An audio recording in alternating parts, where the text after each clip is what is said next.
ကလာပါဒီနေ့မှာတော့ဒီချိန်မှာ chair တို့ကဘာတင်မလဲဆိုလို့ရှိရင် reference cyber ပေါ့နော်အဲ့အကြောင်းကို chair ဒီနေ့ပြောသွားပေးမှာဖြစ်ပါတယ်အဲ့တော့chair တို့လုံးမဲ့encrypt လုံးမဲ့စာကြောင်းလေးက I love prolific ဆိုတဲ့စာကြောင်းလေးပေါ့ဒီကောင်လေးကို chair တို့ကနေ encrypt လုပ်မှာဟုတ်ပြီနော် reference cyber ကို chair တို့သုံးပြီးတော့ encrypt လုပ်မယ်အဲ့တော့ဒီကောင်ကို encrypt လုပ်ချင်တယ်ဆို chair တို့ကအရင်ဆုံးဘာလုပ်ရမလဲဆိုတော့သူ့ရဲ့ဒီစက်လုံးလေးတွေပေါ့နော် alphabet လေးကို chair တို့က count လုပ်ရမယ်အဲ့တော့ဒီမှာဆိုရင်တစ်လုံးနှလုံးသုံးလုံးလေးလုံးငါးလုံး6လုံး9လုံး10လုံး9လုံး10လုံး11လုံး12လုံး13လုံးရှိအဲ့တော့ chair တို့ဒီလိုမျိုး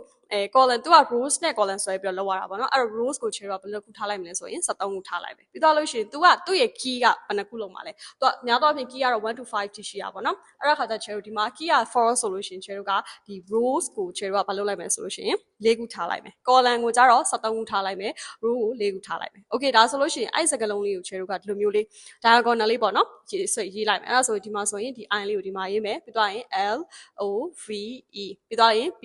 r o l i f i c prolific ဆိုပြီးရေးလိုက်မယ် okay ဒါဆိုလို့ရှိရင် chair တို့ကဒါသူ့ရဲ့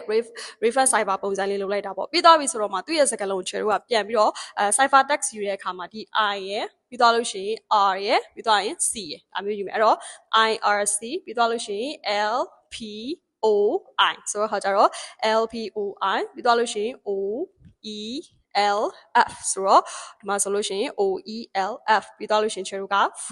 i ဒီစကားလုံးလေးကိုဒီမှာထည့်ပြီးရေးလိုက်မယ်ဒါဆို chair cipher text ရလာမယ် okay cipher text ရလာပြီဆိုလို့ရှိရင်ဒီကောင် chair ပြန်ပြီး decrypt လုပ်ချင်တဲ့အခါမှာခုနကဒီစကားလုံးတွေကို chair တို့ကသူ့ရဲ့ဒီ rows column အတိုင်းပြန်ဆွဲပြီးတော့ဒီစကားလုံးဒီမှာ73လုံးရှိရဆိုရင် rows က73ခု column 4ခုနဲ့ပြန်ဆွဲပြီးတော့ဒီမှာသူ့ရဲ့ပထမဆုံး i ကိုဒီမှာထားမယ်ပြီးတော့ chair တို့ကအရင်ဆုံး diagonally ပြန်ပြီးတော့ခါကြတယ်လေးစီစစ်လိုက်မယ်ပေါ့နော်အဲ့မှာဆိုလို့ရှိရင်ဒီနေရာမှာ chair တို့ဘာထည့်မလဲဆိုရင် next alphabet ထည့်မယ်အဲ့မှာ r ထည့်မယ်ပြီးတော့လို့ရှိရင် chair တို့ကဒီလိုပုံစံလေးပြန်စီပြီးတော့ခါကြတော့ဒီမှာ